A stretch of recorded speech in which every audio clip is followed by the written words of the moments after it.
신경치료 한두 번 대충 받고 안 아프니까 그냥 방치했다가 결국 치아를 뽑게 되는 경우가 정말 많습니다. 작은 선택 하나가 수십만 원짜리 치료비, 내 치아의 운명을 갈라놓을 수 있다는 사실 알고 계신가요? 오늘은 신경치료 후에 반드시 지켜야 할 11가지 주의사항을 알려드리겠습니다. 놓치면은 치아를 잃을 수도 있지만 알고 나면 지키는 게 아주 간단합니다. 첫 번째, 신경치료는 보통 3-4번 정도 내원이 필요합니다. 치아 안쪽에 염증을 제거하고 약을 넣고 소독을 하는 과정을 반복해야 돼서 보통은 3-4번 정도 방문을 하시게 됩니다. 환자분들은 이렇게 물어보세요. 원장님, 인터넷에서 보니까 한 번에 끝내는 신경치료도 있다던데요? 맞습니다. 일부 케이스는 가능한데요. 하지만 많은 경우에는 안전하게 깨끗하게 청소를 하려면 여러 번 청소하는 것이 원칙입니다. 두 번째, 치료 중에는 반드시 반대편으로 식사를 하세요. 안 아프다고 글로 깨무시면 안 됩니다. 신경치료 중인 치아는 약해져 있어가지고 깨지기가 쉬워요. 특히나 땅콩, 얼음, 오징어 같은 힘든 음식들은 피해 주셔야 되겠습니다. 세 번째, 치료 후에 하루 이틀은 당연히 아플 수 있어요. 신경을 없애놨어요. 마취가 풀리면 욱신거리거나 씹을 때 통증이 있을 수 있어요. 진통제를 드셔도 되시고 너무 아파요 하시면 바로 치과를 가시면 되겠죠. 이제 이 포인트에서 환자분들은 이거 치료 잘못된 거 아니에요? 신경치료했는데 왜 아프죠? 아닙니다.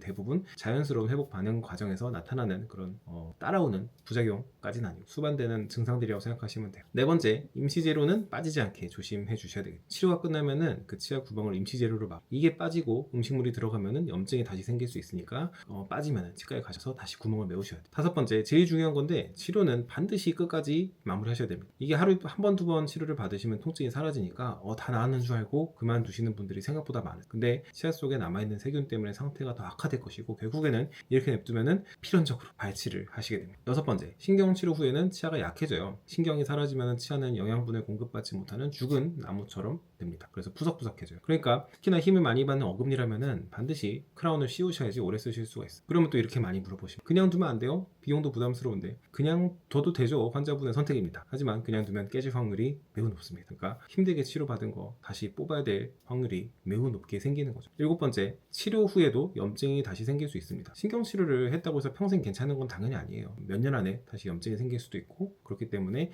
6개월마다 반드시 정기 점검을 해보시는 게 좋습니다. 여덟 번째, 사람마다 치아마다 치료 결과가 다를 수가 있어요. 치아의 신경은 미세하고 생각보다 엄청 복잡해요. 뿌리가 곧곧 쭉쭉 뻗은 분은 청소하기 쉬워서 금방 끝나지만 뿌리가 구불구불하고 좁고 막혀 있으면은 시간이 오래 걸려요. 예를 들자면은 방에 돌침대가 있는데 돌침대 밑에 청소할 수가 있으세요? 근데 돌침대 밑 같은 뿌리를 가진 분들이 생각보다 많으시다. 그래서 이 치료의 과정과 결과를 다른 사람과 비교하지 마시고, 왜냐면 정말 다른 치아거든요. 그래서 치과의 안내를 믿고 따라주시면 되겠습니다. 아홉 번째, 금이 간 치아는 발치 가능성이 있어요. 금이 심하게 가면은 신경치료를 아무리 잘해봤자 우리가 뿌리에 금이 간 거를 잡아줄 방법이 없어요. 이 경우에는 이제 치과에서 이거를 충분히 설명을 드리니까 너무 놀라지 않으셔도 되겠죠. 열 번째, 치료 직후에는 뜨겁거나 차가운 온도 자극이 심한 음식은 피해주세요. 치료 중인 치아는 예민하니까 당연히 자극이 될 만한 거는 피해주시고 가능하면 미지근하고 부드러운 음식을 드시는 게 좋습니다. 11번째, 당연히 구강위생 관리를 더 철저히 하셔야 돼요. 신경을 제거했다고 해서 충치가 안 생기는 건 아니거든요. 겉에 있는 치아 껍데기는 그대로 남아있기 때문에 여전히 충치, 치주병에 걸릴 위험이 있습니다. 칫솔질, 치실, 그리고 정기적인 스케일링이 필수인 것. 또 이렇게 물어보십니다. 신경치료한 치아는 이제 그냥 방치해도 되는 거 아니에요? 아닙니다. 오히려 더 약해져 있기 때문에 다른 치아보다 더 신경 써서 관리를 해주셔야 됩니다. 그래서 오늘은 신경치료 후에 반드시 지키셔야 할 11가지 주의사항들을 말씀을 드렸고, 이 중에서 정말